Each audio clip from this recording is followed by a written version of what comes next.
Et justement, pour conclure notre tranche info de ce jour, nous allons nous intéresser à cette réforme qui va toucher toutes les entreprises et en particulier nos artisans. La facturation électronique obligatoire à partir du 1er septembre 2026. Et pour en parler ce soir, nous recevons monsieur Olivier Lugnon, responsable des formalités du pôle numérique, en tout cas dans la Chambre des métiers et de l'artisanat de Guadeloupe. Bel bonsoir en tout cas, monsieur Lugnon. Bonsoir. Merci de nous accorder un peu de votre temps. On va rentrer dans le vif du sujet. Pour commencer, pouvez-vous en tout cas nous expliquer ce que ça implique concrètement, cette réforme pour les artisans de Guadeloupe, ce qui va finalement un petit peu changer leur quotidien administratif? Alors, pour commencer, je vais commencer sur le ton de la boutade. La facturation électronique, ce n'est pas juste envoyer une facture par mail. Ce n'est pas ça. C'est une facture qui sera normalisée, qui aura un certain nombre d'éléments, qui va passer dans ce que j'appelle moi une sorte de grosse moulinette et qui ensuite sera dirigée vers les différents intervenants, les différentes personnes qui doivent recevoir les factures. C'est pour ça que ça a changé beaucoup au niveau administratif et organisationnel pour les entreprises artisanales. Vous avez cité la date du 1er septembre 2026. Les très petites entreprises, normalement, ne sont pas obligées à cette époque à produire des factures électroniques, à les émettre, mais par contre, elles seront obligées de pouvoir les recevoir. Donc, c'est ce qui fait la différence et c'est pour ça que moi, je parle de la deadline du 1er septembre 2026. Et pour moi, toutes les entreprises devront être en mesure de recevoir ou d'émettre des factures électroniques à cette date. Ça impliquera pour les entreprises artisanales des changements. Parce que nous savons que nos très petites entreprises, certains chefs d'entreprise n'ont pas l'habitude du numérique. Donc, ça va être un petit peu compliqué pour eux pour pouvoir passer le cap. Et c'est en cela qu'on va essayer de les aider au maximum pour ça, parce que sinon, ils seront à la traîne. Alors justement, on parle de cette transition numérique qui est un véritable défi pour petites, moyennes, grandes entreprises. Selon vous, est-ce qu'aujourd'hui, les artisans guadeloupéens et guadeloupéennes sont-ils prêts à ce changement ? Pas tout à fait. Il y a certaines entreprises qui ont déjà commencé à faire le saut, mais pas toutes. Il y a certaines professions qui pensent qu'elles ne seront pas impactées par la facturation électronique, mais c'est faux. Tout le monde sera impacté par la facturation électronique, même si on vend, même si on est coiffeur par exemple et qu'on facture son client, oui, on sera impacté par la facturation électronique dans le cadre du e-reporting. Donc, il faudra tous les 15 jours envoyer les factures pour que le décompte puisse être fait. Donc, tout le monde va être impacté, quelles que soient les entreprises. Donc, c'est vrai qu'il y a des entreprises qui possèdent déjà certains logiciels de caisse, mais ce ne sont pas tous les logiciels qui sont compatibles. Donc, nous sommes, justement, dans une phase où on essaye de sensibiliser au maximum les entreprises pour qu'elles puissent, justement, faire le grand saut avant cette date fatidique. Alors on le sait, de toute façon, la Chambre des métiers de l'artisanat joue un rôle crucial dans l'accompagnement des artisans. Et aujourd'hui, quel dispositif concret mettez-vous en place pour justement les aider à franchir un peu cette étape, à se digitaliser, si je puis dire ?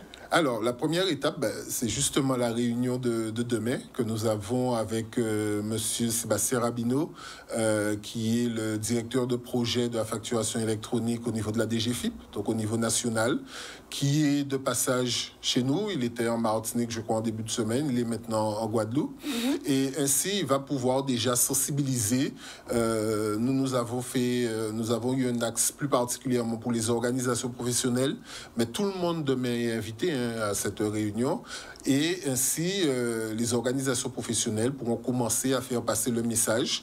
Nous, à la Chambre de métiers, nous allons donc accompagner ces organisations professionnelles, mais nous allons également, de notre côté, mettre en place certaines actions, telles que la mise en place de webinaires, pour pouvoir familiariser, j'ai envie de dire, nos artisans avec ce type d'outils. Et nous avons déjà dans notre offre globale de services certains outils qui existent déjà, surtout dans tout ce qui est numérique, des formations, des ateliers que nous faisons. Vous avez des retours d'ailleurs, si je puis me permettre, justement de ces webinaires, de ces formations sur la numérisation. Est-ce que c'est une approche qui a apporté ses fruits pour certaines entreprises ? Ça commence à porter ses fruits. Ouais. Pas assez rapidement à mon goût. C'est vrai que la facturation électronique, je pense, va accélérer les choses. Parce qu'encore une fois, on va se retrouver contraint. Il ne faut pas oublier que c'est une loi qui est portée depuis le projet de loi de finances de 2020, qui a été reportée. Et maintenant, ça s'accélère. Donc, on sera obligé de passer le pas, qu'on le veuille ou pas. Est-ce que vous avez cette sensation d'être contre la montre, que tout est un peu précipité, qu'il aurait fallu avoir plus de temps, en tout cas pour notre territoire, de commencer en tout cas ce processus? Vous savez, moi, je fais un rapprochement avec le passage à l'euro, où on s'était retrouvé un petit peu dans la même situation. On a été contraint d'accélérer les choses. Pour moi, on se retrouve un petit peu dans la même situation aujourd'hui. Alors, je ne dirais pas que ça a le même niveau d'importance, mais on se retrouve dans la même contrainte de devoir, en moins d'un an maintenant, pouvoir permettre aux entreprises de passer ce cap. Y aura-t-il d'autres rendez-vous, tout au long de l'année, j'imagine, proposés? Oui, bien sûr, nous allons proposer les webinaires, mais nous allons également, dans notre offre globale de services, nous déplaçons dans toutes les communes sur le département. Nous allons accentuer tout au long de l'année, enfin, dans cette fin d'année, début d'année prochaine, nous allons accentuer nos efforts sur la communication à ce sujet. Parce qu'il ne faut pas que les entreprises puissent se retrouver... Passent à côté. Voilà, elles passent à côté, elles perdent un marché parce qu'elles ne sont pas mises sur une plateforme dématérialisée partenaire. Non, ça, ce n'est pas possible. Concrètement, donc demain a lieu en tout cas ce temps. Ça concerne tout le monde peut venir? Alors, c'est vrai que nous avons ciblé dans ce premier temps les organisations professionnelles, mais c'est également ouvert. Nous avons pensé à tous les petits commerçants, tous les artisans du Sud Basse-Terre. Des marais, ça leur permet d'être proches, de pouvoir accéder rapidement. Donc, nous avons pensé à eux. Ils ont la possibilité, effectivement, de pouvoir venir à cette manifestation. Alors, en tout cas, le rendez-vous est pris dès demain. Ça se passe en matinée à partir de 9h30, 10h 10h à midi. 10h midi, mais on vient quand même un peu en avance. Oui, bien sûr. Ouais.